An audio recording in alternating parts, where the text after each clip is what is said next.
Bem, boa noite a todos. Bem-vindos ao nosso ciclo semanal de seminários sobre as consequências econômicas e desdobramentos da Covid-19. Como de costume, temos convidados externos ligados ao departamento. Hoje é um prazer receber a Tita, ex-professora do departamento, né? E o Thierry Verdier, que atualmente ele é um professor em tempo parcial do departamento, falando sobre as consequências da Covid em termos da comércio internacional e processo de globalização. Só para fazer antecipar, na próxima semana teremos o Vinícius Carrasco e o Marcos Lisboa falando sobre crédito, e em seguida o Márcio Garcia e o Barry Eichengreen falando de temas macro. Tá? Nós vamos seguir o nosso formato de costume, né, com a apresentação primeiro da Tita, em seguida do Thierry, e ao final a gente faz uma sequência de perguntas e respostas, nas quais quem estiver interessado em fazer uma pergunta utiliza o recurso de levantar a mão. Eu abro o microfone para a pessoa fazer a pergunta e eu peço que as perguntas sejam bastante objetivas, né? Não ultrapassando 30 segundos, para que a gente dê oportunidade ao número maior de participantes. Então, sem maiores delongas, Tita, é um prazer tê-la aqui. Mais uma vez, obrigado pelo convite. Sei que está tarde em Paris. Deixar contigo. Se você compartilhar a sua tela, eu acho que está tudo certo. Ok.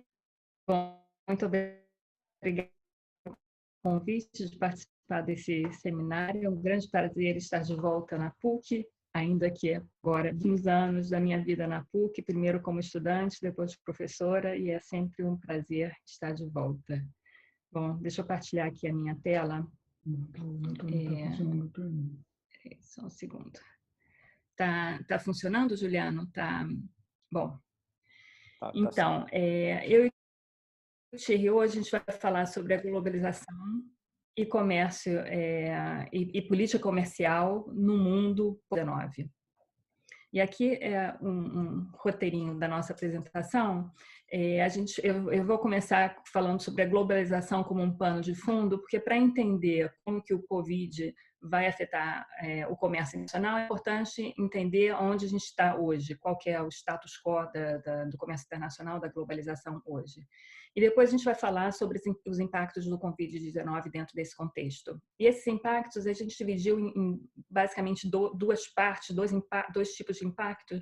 O primeiro seriam os impactos automáticos, que seriam aqueles impactos derivados da crise econômica produzida pelo Covid e das próprias restrições impostas pela crise sanitária, que então afetariam o comércio.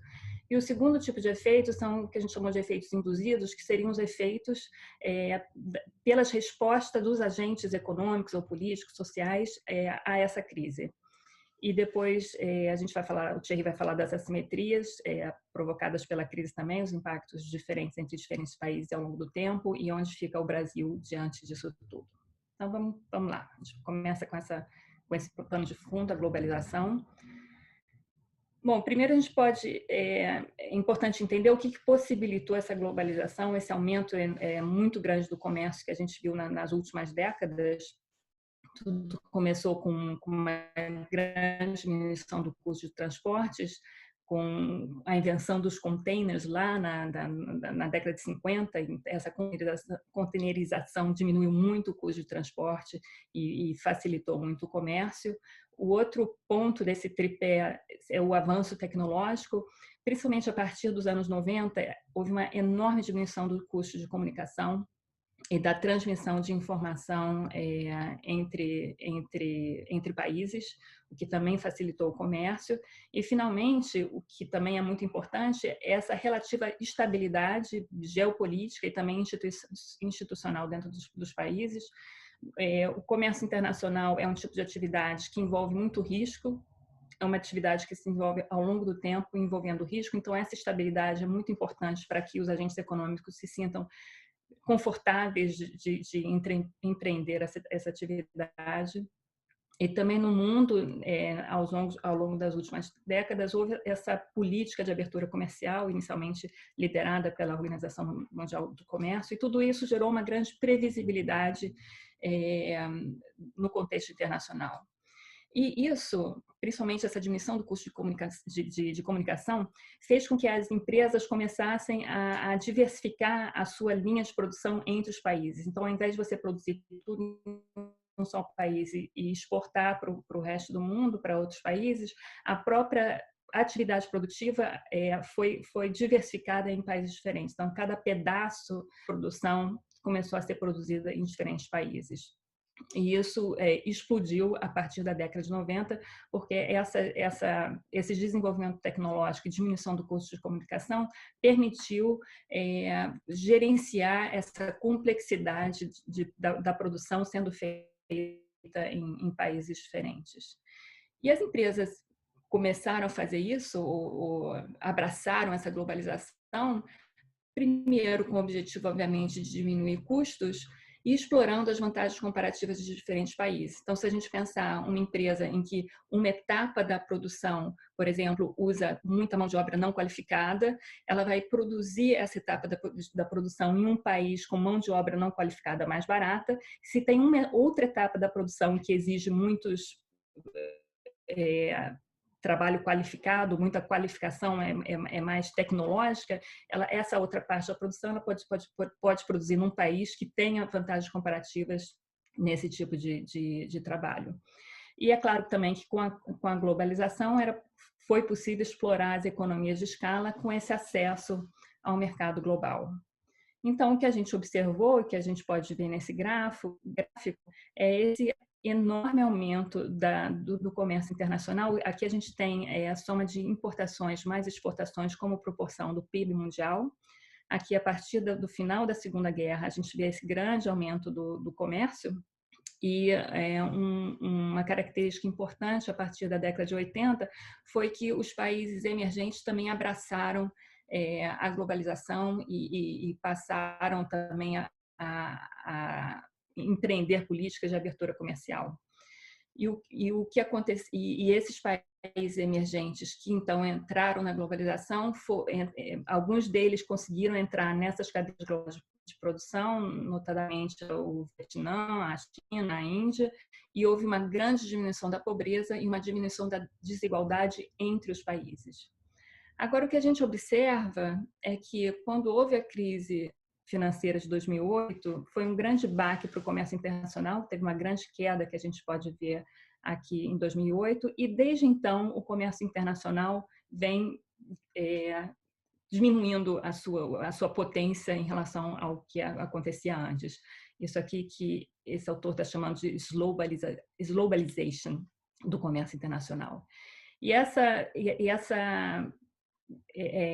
diminuição desse processo de globalização se deu, em parte, porque com a China, com Xi Jinping, a China começa a se voltar mais para dentro, promovendo mais a produção nacional. As exportações chinesas, como proporção do PIB, era de 31% em 2008 e em 2020 é só 17%. Então, a China se voltando mais para dentro e, obviamente, também o Trump com essa política de novo mercantilismo, move os Estados Unidos mais para dentro com essa política de America First, ou seja, o fim da Pax Americana que a gente vivia nas últimas décadas antes de Trump e antes da crise financeira internacional.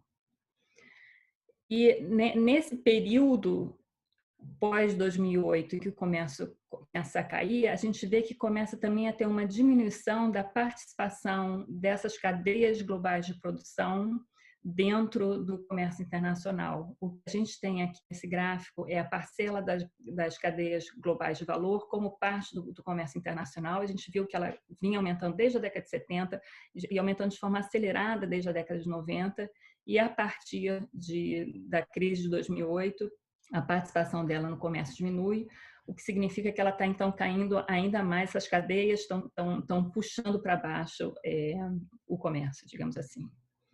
E se a gente olha mais de perto, a gente vê que, na verdade, no final do ano passado, no terceiro e quarto trimestre de 2019, o comércio internacional diminuiu aqui. Então, isso ainda é antes do coronavírus.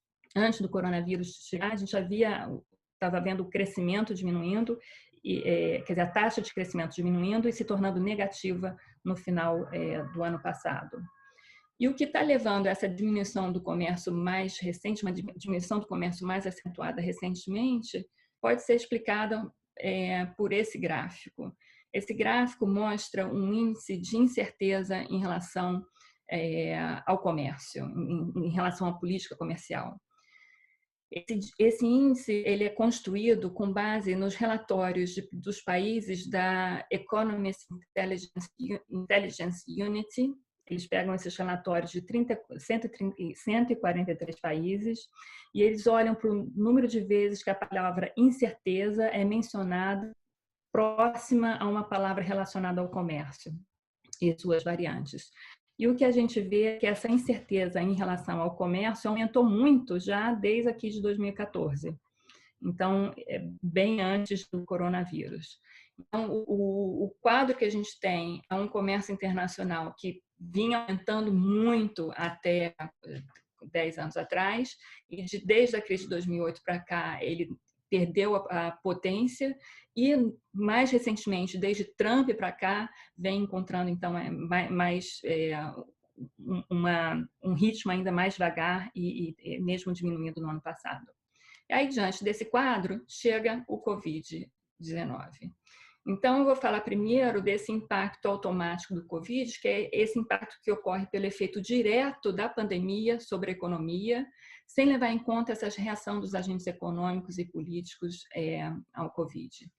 Ou seja, esses impactos, como eles são quase que mecânicos, se a pandemia acabar rapidamente, eles vão ser temporários. Então, o que está provocando esses impactos? Primeiro, por um lado, a gente tem um choque de demanda. Essa restrição da mobilidade para consumir, com os confinamentos, os lockdowns, faz com que as pessoas consumam menos, consomem também menos bens importados. Existe também restrições ao modo de consumo, com esse distanciamento físico. E aqui eu tenho essa proposta, a gente passar a chamar isso de distanciamento físico e não distanciamento social, porque nós podemos estar distantes fisicamente, mas ainda assim próximos socialmente. E em termos de comércio internacional, os serviços do tipo ou modo 2 e modo 3, de acordo com a classificação da Organização Mundial de Comércio, são os mais afetados, que são aqueles tipos de comércio de serviço em que necessita da proximidade física, como o consumo no outro país, como, por exemplo, turismo, né? Para eu fazer turismo em outro país, eu tenho que estar fisicamente lá. Ou as relações comerciais que requerem a presença de um provedor do serviço no outro país. É claro que também, como resposta à crise, pode mudar o modo de funcionamento e talvez alguns serviços que antes necessitavam da presença física passam a ser feitos à distância, como isso que nós estamos fazendo aqui agora, não é mesmo? É a primeira vez que eu dou um seminário na PUC à distância, a partir do meu apartamento aqui em Paris. Então, isso também o impacto imediato é negativo, mas talvez ao longo do tempo isso ainda possa mudar. Além do choque de demanda, a gente tem também um choque de oferta. Essa necessidade de distanciamento físico diminui a produtividade das empresas. Na verdade, quando tem um lockdown, essa produtividade vai a zero, porque você não consegue produzir nada.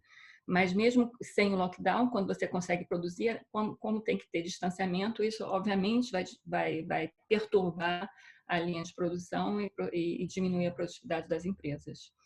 E o que acontece é que, como a gente tem essas cadeias globais de produção, em que muitas empresas fazem parte da sua produção em países diferentes ou usam insumos produzidos em países diferentes para compor a sua produção, o choque em um país vai afetar os outros países através dessas cadeias internacionais de produção. Então, a cadeia de produção fica comprometida com esses lockdowns intermitentes e desincronizados entre os países. O que a gente observou lá em janeiro, quando era só a China que estava com problemas com a crise sanitária, a produção em outros países foi afetada por conta do lockdown que ocorreu lá na China. E, finalmente, o terceiro fator de impacto direto do Covid-19 é, obviamente, o aumento dos custos de transportes. Essas regras de distanciamento físico aumentam claramente o custo de transportes. A gente pode imaginar que esse problema é ainda mais grave para transporte marítimo, porque como é que você vai garantir o distanciamento físico em uma viagem de semanas dentro do navio? Como é que você vai trocar a tripulação e garantir que não tem ninguém infectado entrando naquela tripulação? Ou seja, cria mais problemas práticos mesmo, como transportar os bens. E existe também a questão da restrição ao fluxo de pessoas e o seu impacto no comércio. O comércio internacional é uma atividade mais arriscada, que demora mais tempo e que muitas vezes é necessário que os empresários de um país que eles vão aos outros países para vender os seus produtos, para garantir que esse comércio aconteça. E se o fluxo de pessoas não pode ocorrer, esse comércio certamente também vai ser prejudicado. E se um país fica percebido como um foco de Covid, o comércio, a entrada de pessoas desse país pode ficar restrita, como é o que a gente está vendo acontecendo, por exemplo, com o Brasil. Essa ameaça recente de restringir viagens de brasileiros a outros países.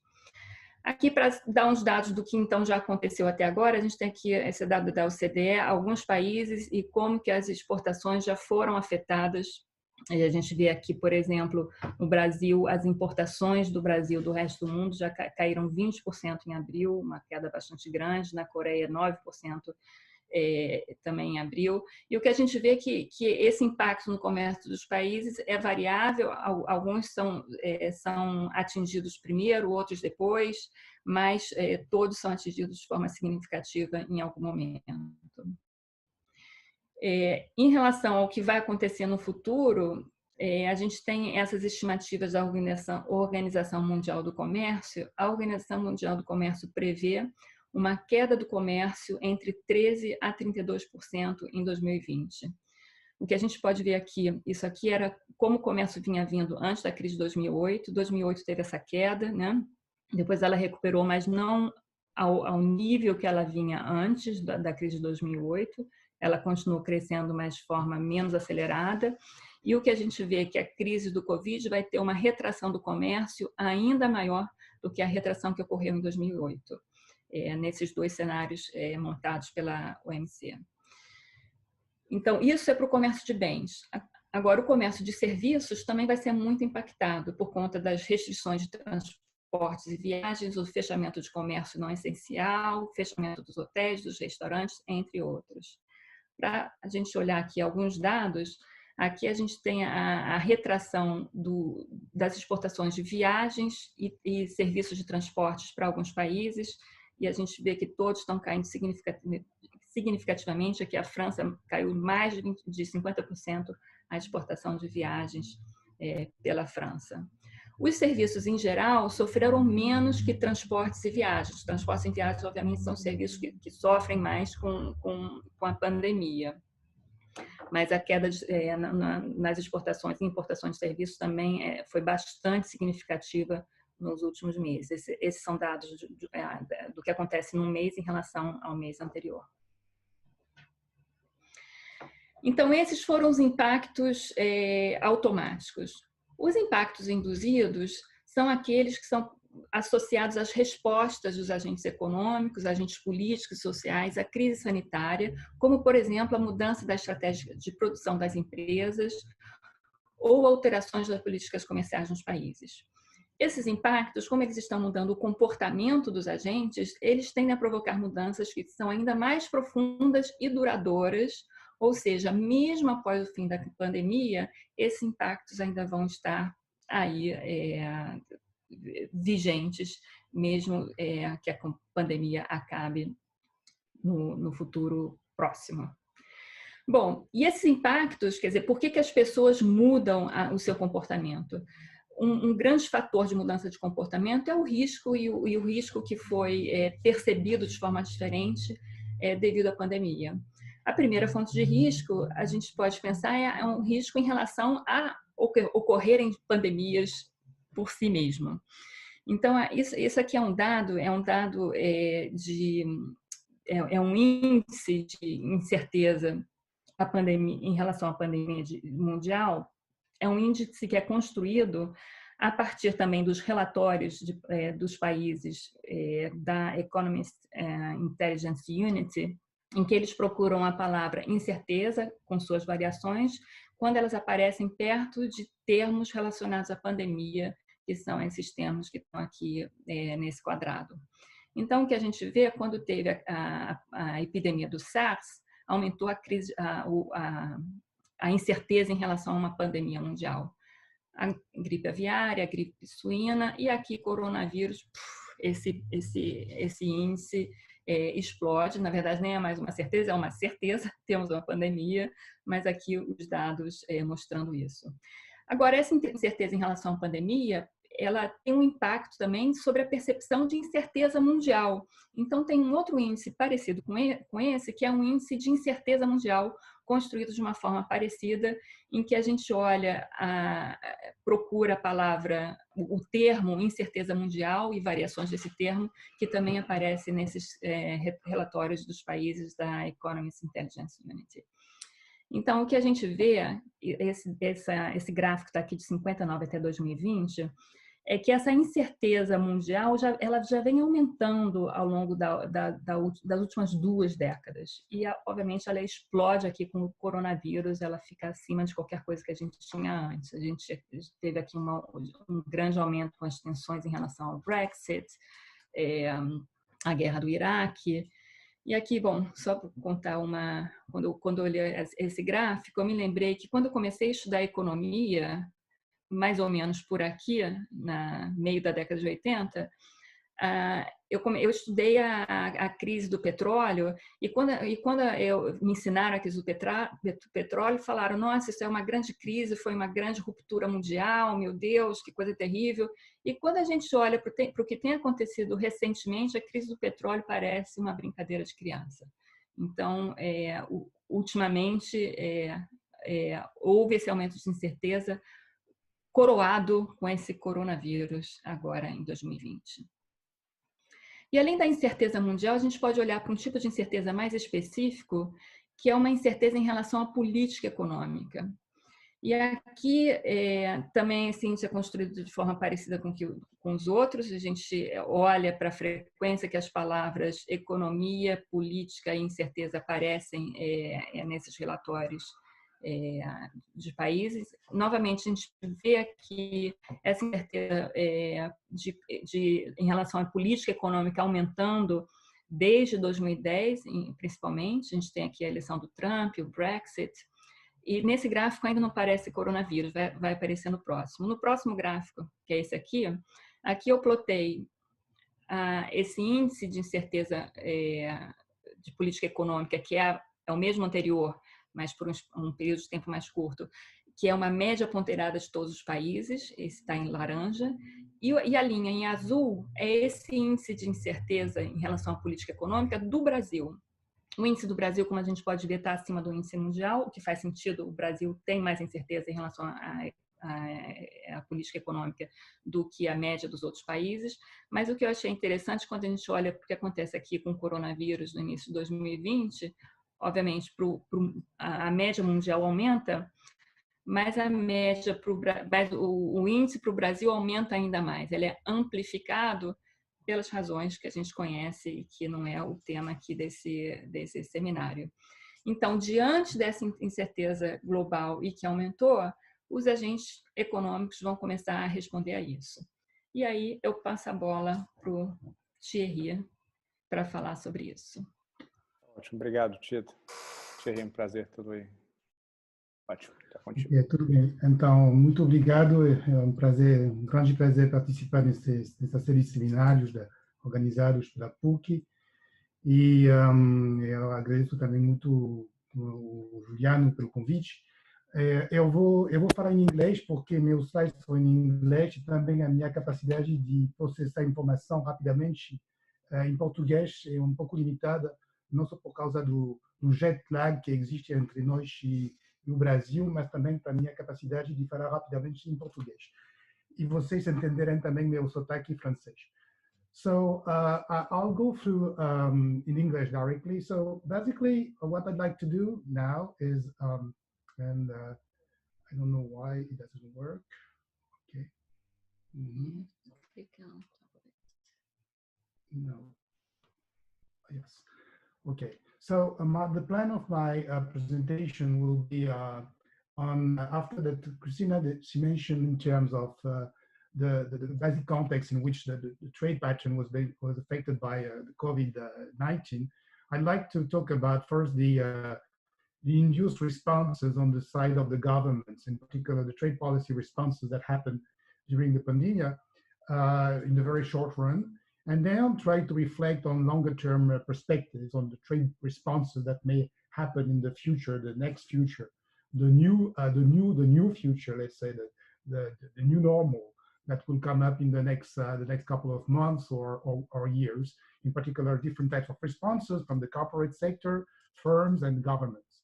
And then, of course, as we know, what Christina emphasized is that, of course, there's a big shock happening for trade patterns, and people already agree that this shock of the global size will be very, very important, very significant, but also there are asymmetries that will be spread around the world, and I'd like to point out a bit some of them. And at the end, I'll say a couple of speculations about Brazil, because as you know, I'm not really very big specialist of Brazil, but nevertheless, I have a couple of reflections that might nourish our discussions afterwards. So for the trade responses, it all came up, of course, in somehow in February or before February, but at least in February for the Western world, that there was sort of like a wake-up call by policymakers when they realized that they were not really prepared to what was going on already for some months in China.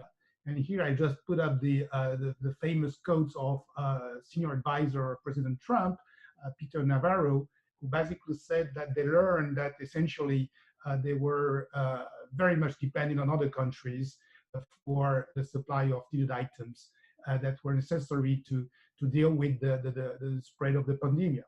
The European Commissioner for Health as well, Stella Kyriakides, as well mentioned the same thing, that at some point policymakers realized that they were highly dependent on their trade side for needed materials in the medical sector to deal with the illness.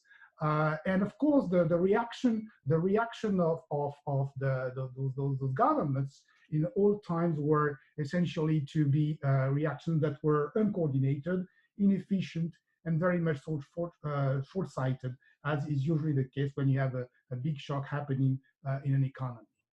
The typical way governments responded in terms of trade policy with respect to the crisis, immediate response was mostly anti-export. Generally, when you have the other type of big shocks that the world had experienced, like the 30s, it was much more like an anti-import biased trade policy, with hike of tariffs that happened in the US and then were followed by trade retaliation by other countries in the world to try to shift demand, because there was a lack of demand and people wanted to attract demand on their own producers rather than producers from foreign countries.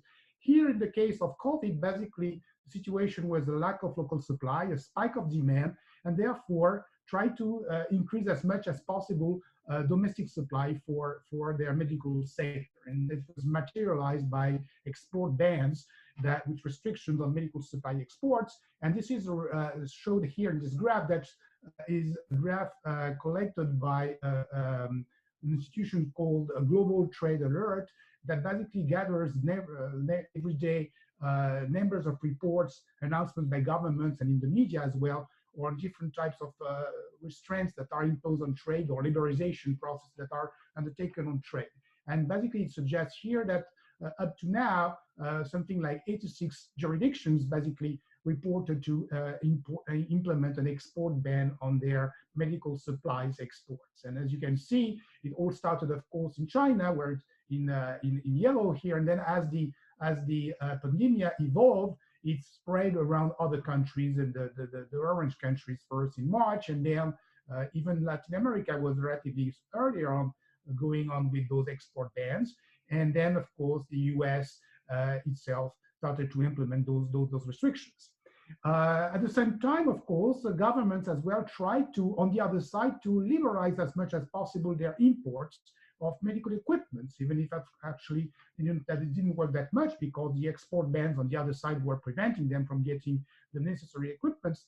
But nevertheless, there were something like 99 countries that started to implement 153 liberalizations of imports of medical equipment. In particular, Brazil was clearly mentioned by the World Bank as one of the countries that very quickly tried to implement those liberalizations of tariffs on particular medical equipments.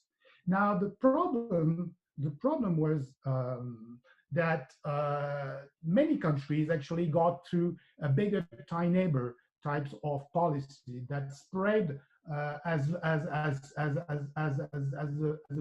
virus itself was unfolding its effects on the world.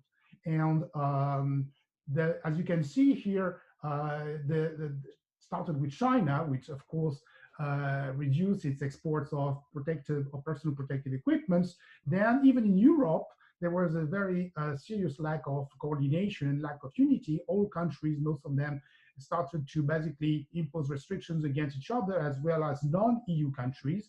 France, President Macron in March 3 basically implemented an act of requisition on all stocks and production of surgical masks that was followed very quickly by Germany. And then at some point, the EU Commission itself, because of this kind of uncoordinated pattern of trade policy inside European countries, started to establish an emergency export authorization program that basically allowed countries to export to themselves within the Union, but of course was restricting their exports to countries outside the European Union. And then, of course, Mr. Trump himself differentiated himself to other countries by implementing, renovating somehow the 1950 Defense Production Act and restricting exports of particular equipments as well on April 3rd. Now, as could be expected by economists, this type of implications were pretty clear, that created retaliations and foreign tensions, that created spikes in prices and volatility of targeted products. Export bans as well basically generated lack of supply for essential inputs in production lines. And of course, there were critical issues going on between countries. Here I just show this many types of effects that came up. If you look at this picture that was taken from the BBC News, where you have this guy basically in this emergency room, and where all the equipments around him are coming from different countries in the world.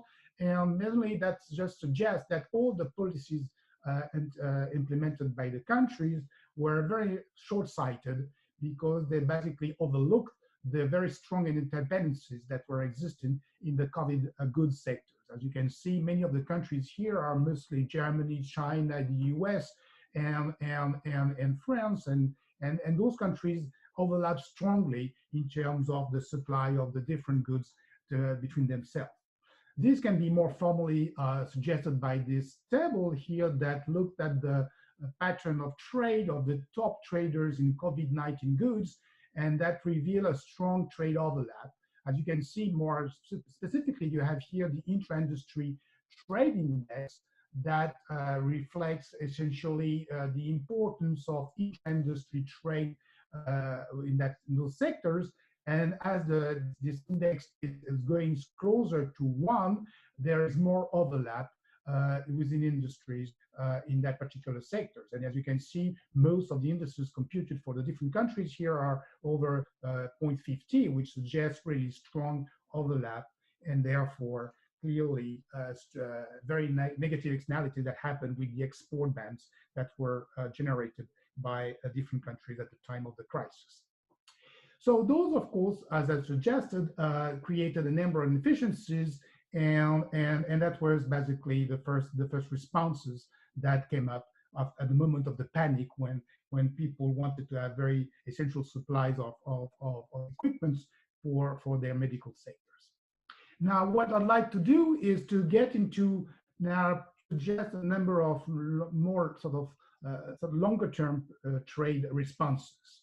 And in terms of this, the first feature I want to emphasize is maybe the context in which those trade responses may happen in this post-COVID world.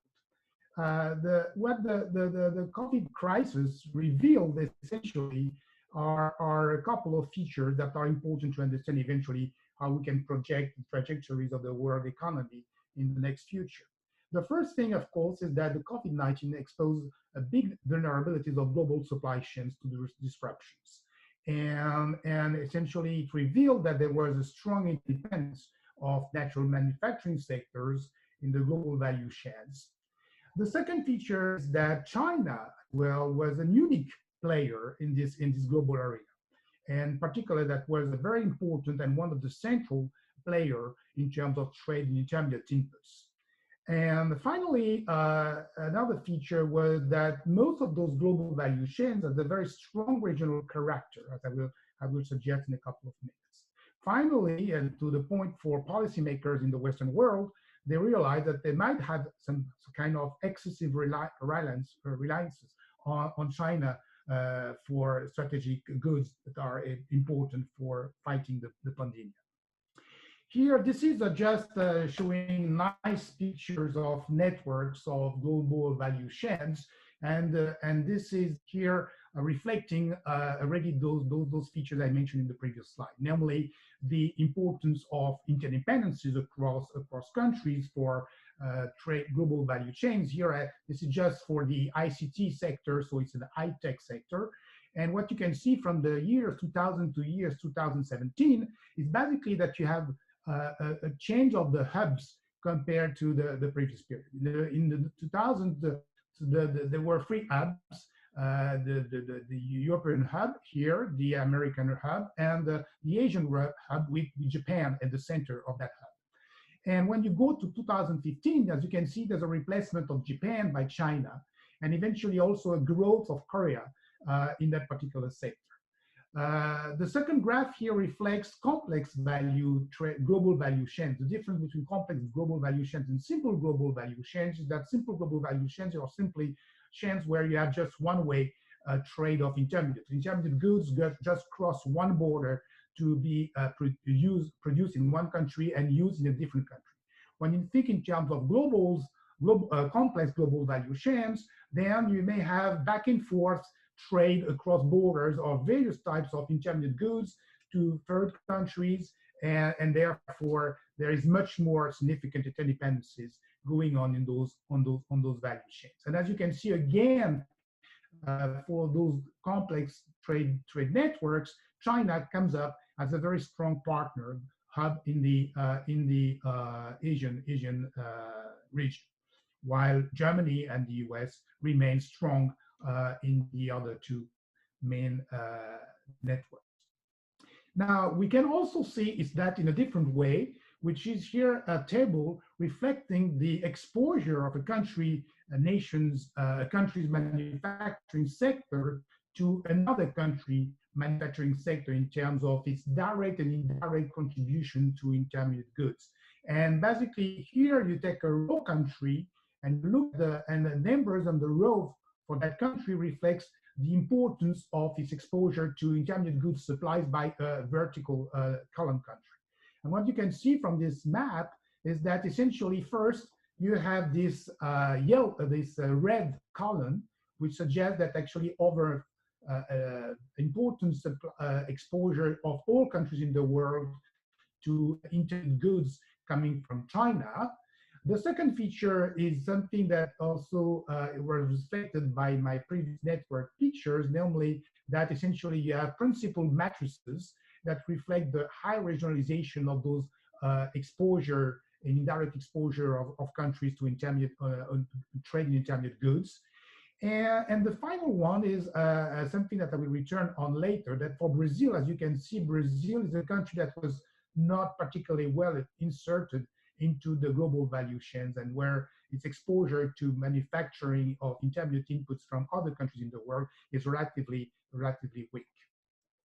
Now, given that context, the two other features that I wanted to mention are first that the policymakers, in particular in Europe and in the US, realized that actually they were strongly dependent for specific goods that were important at the moment of the pandemic, the COVID goods, the goods that are related to pharmaceutical and medical equipments, and they were strongly dependent on China. As you can see, China reflected something like almost 50% of the share of G7 total imports on first aid kits, and even 30% for other very important items in the medical sector.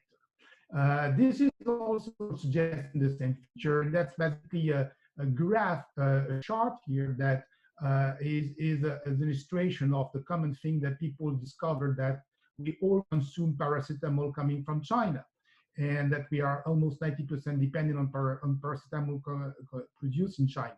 Here, this is the share of sales of something a little bit upward in the production chain of the pharmaceutical sector, which is the so-called active pharmaceutical ingredients. And those are basically chemical products that are necessary intermediate goods for the production of medicines sold later on and marketed by big multinationals in Western countries. And as you can see, for Europe, China was a significant player. It was the main player. The second main player in that respect is India. So those features, of course, suggest that you had an excessive reliance on China and India to some extent in those strategic sectors, and that triggered as a long-term response some kind of responses coming from the corporate sector as well as the government sector. On the side of the corporate sector, essentially the discussion turns around the reorganization of those global value chains. And essentially the lesson that starts to come up in many of the discussions in that respect is that the logic that was sustaining the wave of globalization up to the financial crisis basically started to be modified by some other characteristics. In particular, the motto is somehow to move away from cost efficiency and cost minimization, exploiting, as Christina said, comparative advantages in cost across countries, towards another concept of resilience of the production line. Also moving away from the just-in-time kind of management strategy that basically tried, that was the one used by firms to minimize storage cost and inventories cost, to now just in case, which means basically trying to make sure that at any point of time, or at least enough in time, you may have access to the goods that may be threatened by some kind of shock along the production line. Now, coming from this, there's a literature that basically talks about this rather well, which is the risk management literature, and basically they make the difference between two concepts: resilience versus robustness in supply chains. Resilience is about the ability to return to normal operations after a disruption and in a relatively acceptable period of time. The recovery should be relatively quick. Robustness is much more stringent because this is the ability to maintain operations during a crisis. And typically for certain types of sectors, like the medical sectors, of course, robustness seems to be the one item to have in mind. However, robustness is also a much more costly strategy than resilience, because you have to basically create more redundancy in terms of suppliers, multiply the number of sourcing locations, and anticipate all types of disruptions to make sure that during the disruption moment, you still are able to produce. While for resilience, it's kind of somehow more acceptable in terms of dealing more in terms of the capacity to recover from the shock, rather than trying to produce during the shock. In any case, what seems to be the word of the day is the need for diversification and also the construction of inventories. in particular for essential inputs that cannot be sourced from multiple sources, and also for final goods which need to be delivered very quickly at the moment where a crisis or a shock happens. Now, related to that, of course, the consequence of trying to think more in terms of resilience rather than cost minimization tend to suggest that you might have a shortening of the production line. And that's related to the phenomenon of reshoring that has been discussed by trade economists. And as you can see, this is basically, this graph here suggests the same information as what Christina was showing before, namely that the importance of global value chains, and here this is measured by the share of imported inputs from developing countries over total inputs in rich economies. As you can see, that share of somehow proxy for offshoring was pretty much increasing gladly before 2008. Then you had, of course, the slump and the recovery.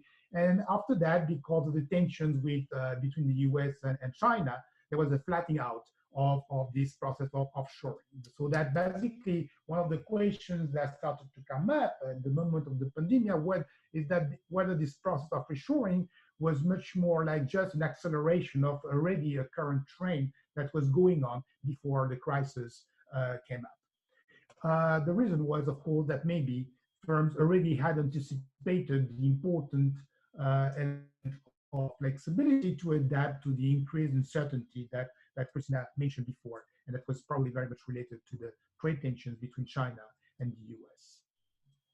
Now, another feature that seems also to be very much important in terms of this capacity for the corporate sector to reshore or not is the rise of the digital technologies and the increasing use of so-called I40, namely the list of digital technologies related to artificial intelligence, additive manufacturing, 3D imprinting machines, and all the types of digital tools that allow essentially to robotize much more the production line. And in that respect, up to now, basically, this is a graph that comes from the OECD, and where they describe the robot stock across the 10 top using economies in the 2000s. And as you can see, there's about now about something like 1 million robots used in the world. And essentially what is particularly interesting to see is Japan clearly was one of the most clearly robotized economy, while China, here in dot, is increasingly getting more robotized. And other countries as well have this upward trend of using robots. Now, one of the reasons why that may be the case is because after the financial crisis, because of low interest rates, the cost of capital somehow has decreased, and in particular, the price of robots tend to be going downwards. So, in a sense, that creates incentives for firms to substitute away from other technologies to technologies that are more robot intensive. Now, the question is whether this is all the way on all of the sectors in the economy, but in fact, it's also something that is observed that most of the time this robotization process is very much sector dependent, when some sectors highly dependent on robotization, like automotive sector and electronic firms, while other sectors are much less using robots. So the question whether or not robots will be a prominent factor for reshoring strategies is still open. In particular, in that respect, there's been quite some discussion by economists on whether or not robotization was a substitute or a complement to global value chains. Recently, some work by economists from the OECD or eventually even the McKinsey Global Institute has produced a survey on that, suggests that there are sort of more substitutes, so that the increased use of robotization in global value chains tend to mitigate the offshoring process, or at least put more favorable conditions for reshoring.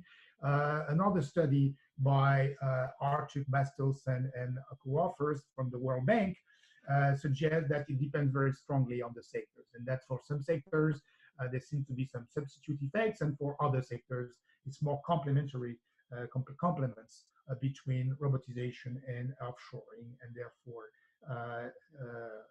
preventing the reshoring wave.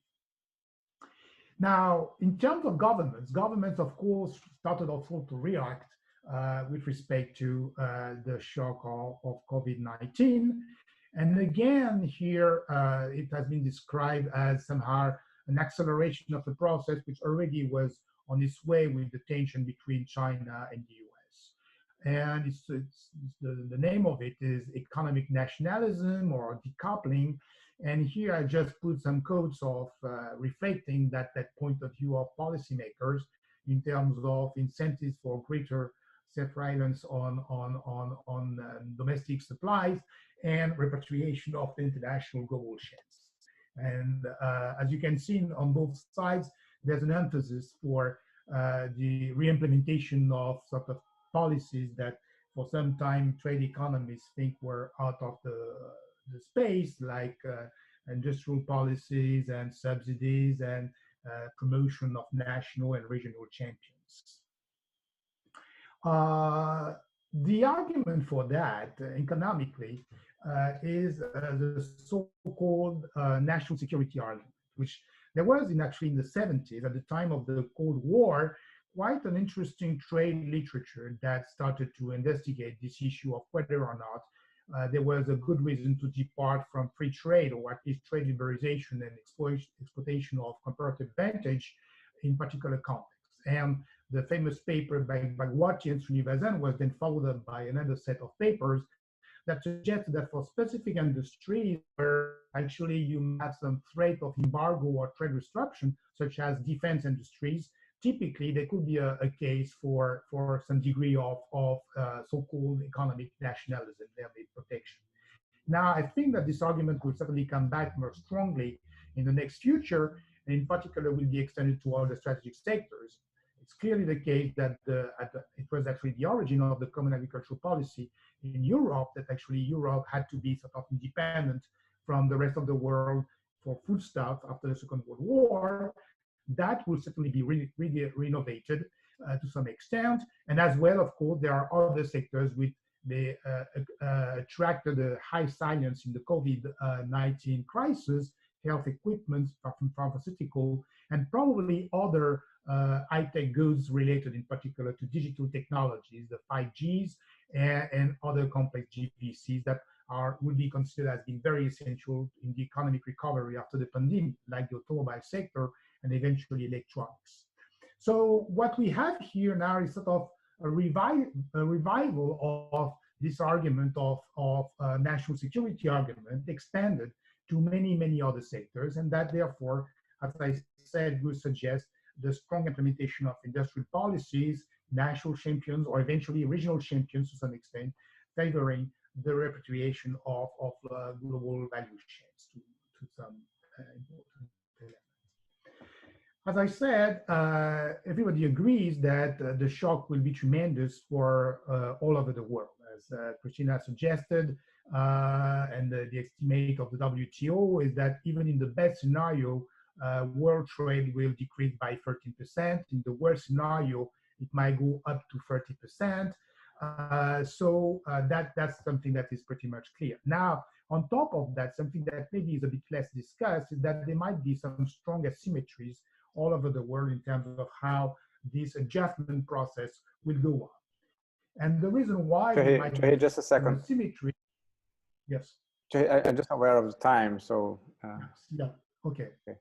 But don't worry. Yeah, you can go ahead. You can have some extra minutes in the end for questions. Okay. So how long do I have? Actually, 5 minutes. 5 minutes. Yeah, we'll be fine.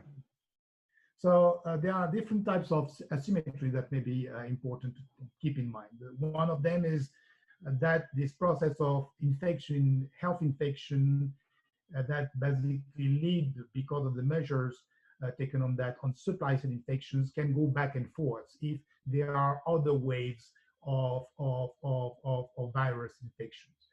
It went from China to Europe and the US, then the supply chain reinfection went from Europe and the US back to Asia. And of course, if there are, and that may be on top of that, very much correlated with seasonality, if it correlates with the emergence of new wave infections over the world between the tropics and the northern side of the world. So that may be one aspect that creates some strong asymmetries across countries dynamically. The second feature that may create some asymmetries, of course, that some sectors are more affected than others with respect to the shock, and that may have implications for the comparative advantage structure of particular countries. Food, paper, and pharmaceutical sectors tend to win up to now, according to the UNIDO recent report. Leather, motor vehicles, and apparel tend to lose. That may have implications as well across countries in different ways, depending on their comparative advantages.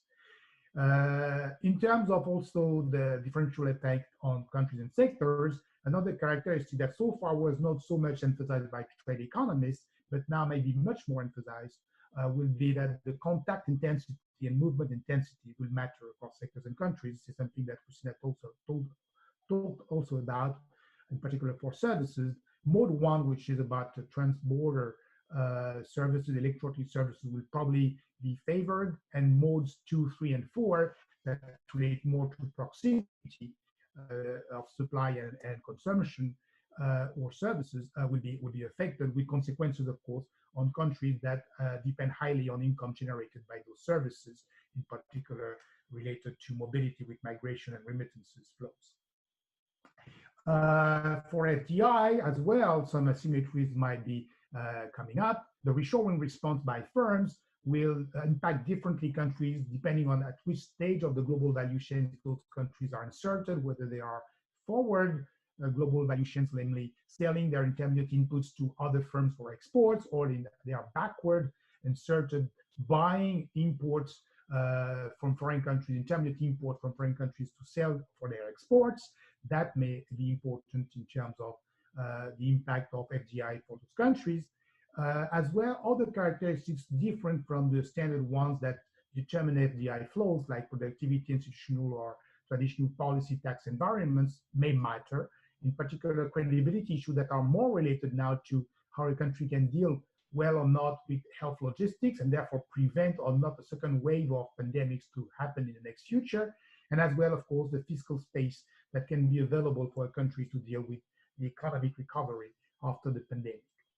Finally, there are a number of issues that can come up, namely induced by governments to try to protect their firms, which are very fragile now, against hostile foreign takeovers and mergers and acquisitions that may also reduce incentives for FDIs. And this asymmetry of responses with respect to subsidizing firms can also create important asymmetric effects in terms of international competition and their interactions with competition law at the global level. So let me just finish with Brazil. I wanted to put on the table a couple of points. As we know, Brazil is not a very open economy compared to other economies in the world, even countries of the same size in terms of their internal markets. The trade exposure of Brazil is about 24%, and it's even lower than the one of the US, which is 37%, or China, which is 37%. So that's not something very surprising. The other feature is that Brazil is not either much inserted in terms of the global value chains. This is just a picture here showing the foreign value-added content of gross exports as a percentage of total gross exports for a number of countries in the world. The black one line here is Brazil, and the other lines reflect the G7 and European countries. And as you can see, Brazil is relatively low on that respect, 10% right now. And that's not surprising given its comparative advantage in sectors which have a much higher domestic value added content for their exports, such as agriculture and mineral resources. Last feature I want to put on the table is the fact that the comparative advantage structure of Brazil has evolved over the last years, sort of the 2 last decades, moving sort of in a way that, as mentioned by Nassif and Reis Castillo, a trajectory of so-called regressive specialization. That is a kind of a term that was used in the 50s, 60s by the structuralists, namely a situation where a country specialization process goes towards producing more exports of goods that have a low income elasticity of demand and importing more goods which have a high economic elasticity of demand. And that's again related to the pattern of specialization of Brazil, the real comparative advantage of Brazil, as you can see, is going tremendously much more towards primary goods that have, by definition, a relatively low income elasticity of demand, while on the other hand, the goods which are sort of more on the this comparative advantage are goods which are more technology intensive and therefore certainly more elastic with respect to income in the behavior of firms and consumers.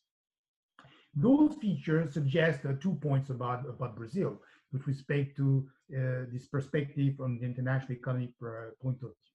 The first one might be good news in the short run for Brazil. The good news is that because of the weak insertion of Brazil in the global value chains, in a sense, Brazil will be relatively isolated from the process of international reshoring that will come up from the corporate sector and as well incentives from foreign governments. As well, the pattern of specialization of Brazil, which is less sensitive to income shocks from foreign countries because their exports depend less on, are less sensitive to negative income shocks that will occur in the post-pandemic recession, and they will be more sensitive on their own negative income shocks. So in a sense, the trade balance of Brazil will be sort of preserved relatively with respect to what's going to happen in terms of the world recession after the pandemic. But on the longer term, I think that those news are not so good because for the very same reasons, the weak insertion of Brazil in terms of global value chains means that the attractivity for Brazil in terms of FDI flows will remain relatively low. And as well, all the big problems that people know in terms of productivity and so forth will not be resolved in part because of this. Secondly, the institutional uncertainty that actually is going on right now in Brazil and the narrow policy space on the fiscal side will also be certainly penalizing this attractivity of Brazil for FDI flows. So in the longer term, from that perspective, that may not be either very, very good. Finally, the fact that Brazil is somehow having a strong comparative advantage in goods that some of them could be very much more vulnerable to reactions and trade responses by trade partners, in particular in the phytosanitary domain, which will be certainly in the future a much more sensitive item and on which probably also protectionist motives will be expressing their views with more success in front of governments concerned with sanitary questions. So for those reasons, in short run, probably Brazil will not have to take care too much about those issues of connection with the world economy, maybe less than other countries which are much more exposed. But those very same reasons that make it less vulnerable in the short run may make it also more stagnant in the longer run with respect to international flows. So I'm going to stop here. Tá bom? Eu volto para perguntas e discussão. Tá ótimo. Obrigado, Thierry. Foi ótima a apresentação, Tita, Thierry. Enquanto as pessoas se inscrevem para as perguntas, peço que utilize o recurso de levantar as mãos. Deixa eu fazer uma pergunta inicial, que eu acho que foi muito presente nas duas apresentações. Me parece que a gente viveu um período grande em que o mundo se organizou para tirar proveito de vantagens comparativas ao longo, no processo de produção, estabelecendo cadeias produtivas complexas.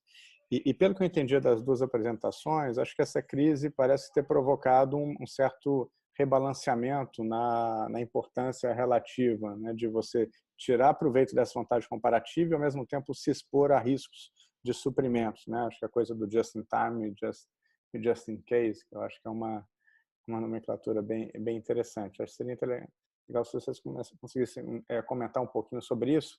Para as pessoas se organizarem, a gente vai até 7h15, para poder ter a chance de ter uma sessão de perguntas e respostas. E podem se inscrever, por favor. Thierry e Tita, se vocês quiserem comentar alguma coisa. Com um comentário, o que aconteceu, bom, com essa diminuição do custo de transporte, diminuição do custo de comunicação, as firmas foram se organizando nessas cadeias globais de produção e de uma forma muito eficiente, E aí a gente pode pensar que tem um trade-off entre eficiência e resiliência, como o Thierry está falando, porque elas foram tão eficientes, trabalhando com poucos estoques e com margens muito pequenas, nessa tentativa cada vez mais de diminuir os custos de produção e de tornar mais eficiente e aumentando a sua produtividade. Então, essa crise expôs essa fragilidade. Nesse trade-off entre eficiência e resiliência, eles estavam bandeando muito para a eficiência e deixaram de lado um pouco a resiliência ou a capacidade de fazer face a choques. Tá ótimo. Gente, ninguém se... Ah, beleza. Edmar, deixa eu liberar aqui. Tá liberado, Edmar. Acho que ele está com o áudio desligado. O áudio desligado. Tá. Sandra, o seu também está liberado, se você quiser conseguir.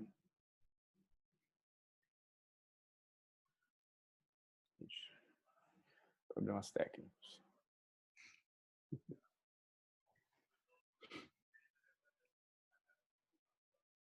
Sandra e Edmário, aparentemente... Oi. Os dois, tá bom. Aí, Sandra. Vai o Edmar ou vou eu? Vai você, o Edmar ainda está... Oi, Tita, Thierry, muito bom ver vocês. Gostei muito da apresentação. Eu queria perguntar um pouco sobre... Enfim, tinha várias perguntas, mas talvez uma questão que me ocorre é o seguinte: nesse debate aí sobre impacto nas cadeias globais, e, essa discussão sobre resiliência ou, eventualmente, redundância versus eficiência, né? Isso tudo está acontecendo num ambiente de enfraquecimento dos mecanismos de governança, sejam eles os mecanismos globais, sejam eles regionais, porque o que a gente viu na Europa foi muito impressionante em termos das medidas de restrição de exportação, de nacionalização de produtos, como aconteceu na França, né? Então, pensando assim, ao longo do tempo, se a gente vai para mudanças nas cadeias de valor, que vão implicar em perda de eficiência, aumento de redundância e, portanto, aumento de custos, né? Será que vocês acham que mais para longo termo, para longo prazo, existe a possibilidade de que esses custos se tornem tão evidentes que haja um esforço de reforma, nova reforma, e que os países busquem regras de governança mais fortes para lidar com isso?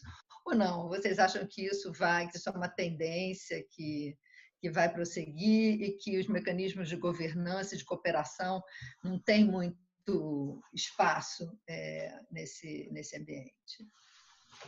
Obrigado, Sandra. Edmar, acho que agora está liberado, né?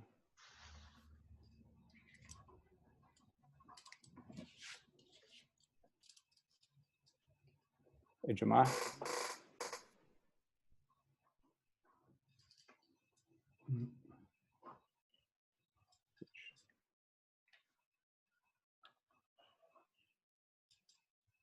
Não foi. Passar para o Lucas. Lucas, seu microfone está liberado. Você pode... Olá. Na apresentação foi tratada a questão de uma passagem para cadeias que seriam robustas e resilientes, certo? Só que, no caso, os países, digamos, desenvolvidos, como os Estados Unidos, China, de certa forma, os países europeus, no caso, que teriam uma capacidade de passar para essa cadeia mais resiliente. O Brasil e os outros países mais à margem, digamos assim, não teriam essa capacidade, teriam? Obrigado, Lucas. Edmar, você está conseguindo? Já tentei liberar algumas vezes. Então vamos responder a Sandra e o Lucas. O Pedro levantou. Deixa eu liberar para o Pedro.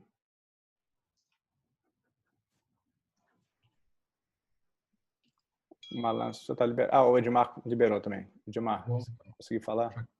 Tá os dois. Melhor ouvir a pergunta do Edmar do que a minha. Vamos pegar o Edmar depois do Malan. Vai lá, Edmar.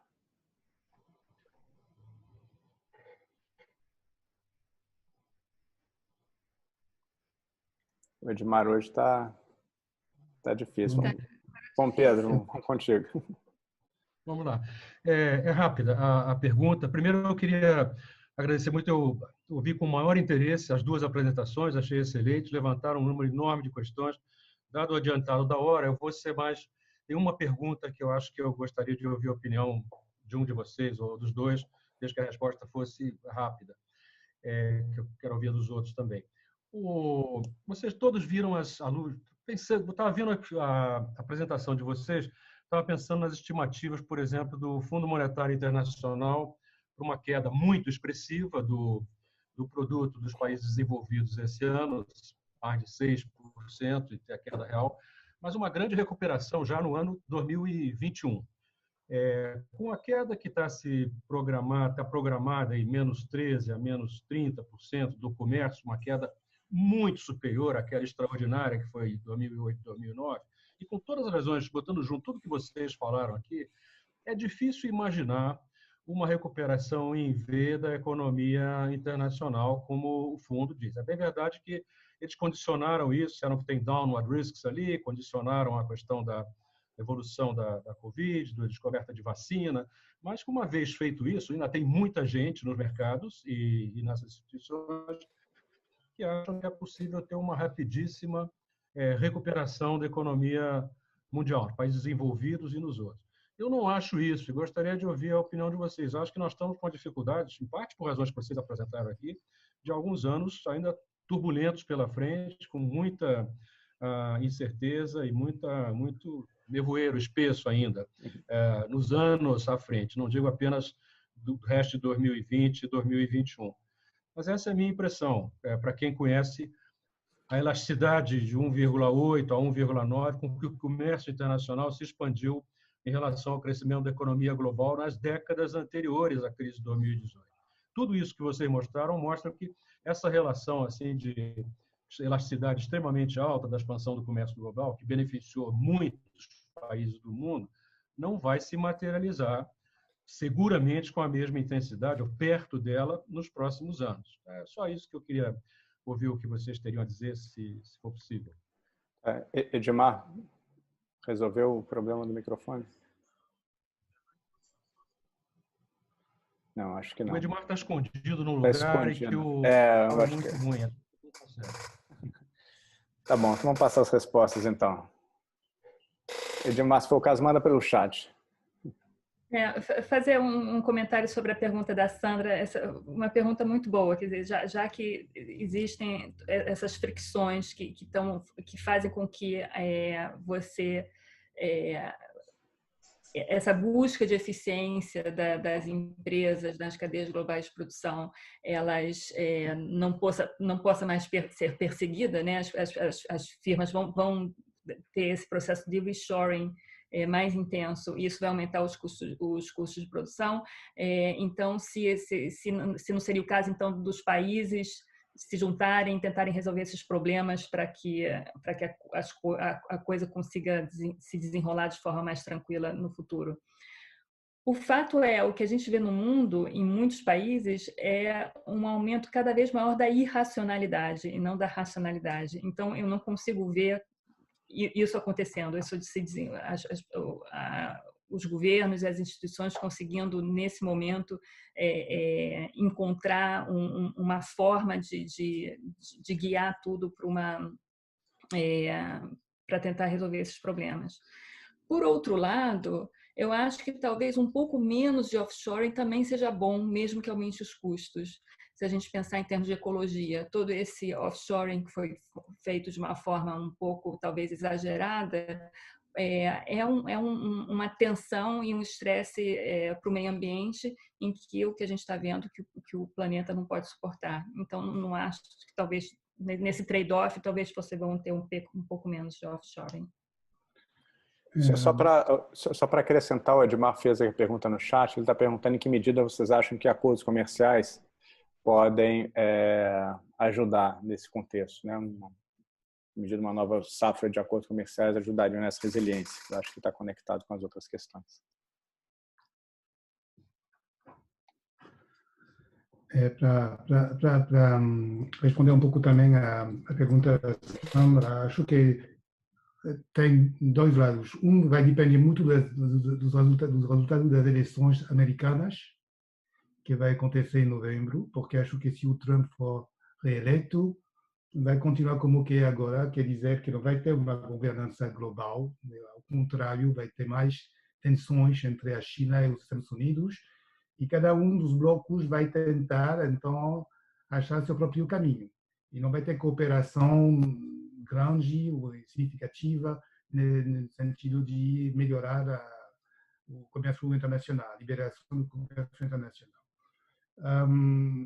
Do outro lado, acho que certamente dentro dos blocos pode ter uma melhora da governança. Agora, para a Europa, pois é, a Europa está numa situação bem complicada, bem delicada, porque está exatamente pertinho de uma bifurcação. Como sempre, a Europa pode melhorar muito, porque geralmente ela consegue melhorar e superar as limitações dela quando chega exatamente esse momento crítico que tem que escolher uma bifurcação. Mas também tem um risco de não conseguir, e agora, pois é, tem um esforço para tentar ter uma coordenação de políticas econômicas pós-pandemia na Europa, com subsídios enormes no nível da região mesmo, mas tem também uma tensão enorme entre os países do Norte e os países do Sul, que não são afetados da mesma forma. Aquela assimetria que eu estava falando se manifesta muito entre os países do Norte, a Holanda, a Dinamarca, a Suécia, e do outro lado a França, a Itália, a Espanha e a Grécia, que a Alemanha no meio, que tem pontos de vista diferentes em termos de como se coordenar em relação às políticas econômicas, de uma forma geral, e das políticas comerciais também, de incentivos ao relançamento das cadeias de produção global.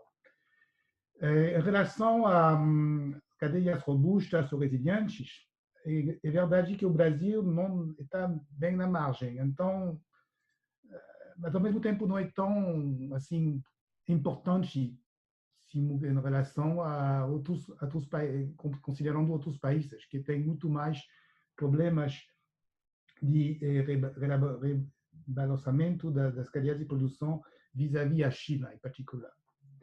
A recuperação da economia mundial, acho que tudo vai depender se a gente está numa mudança estrutural ou não.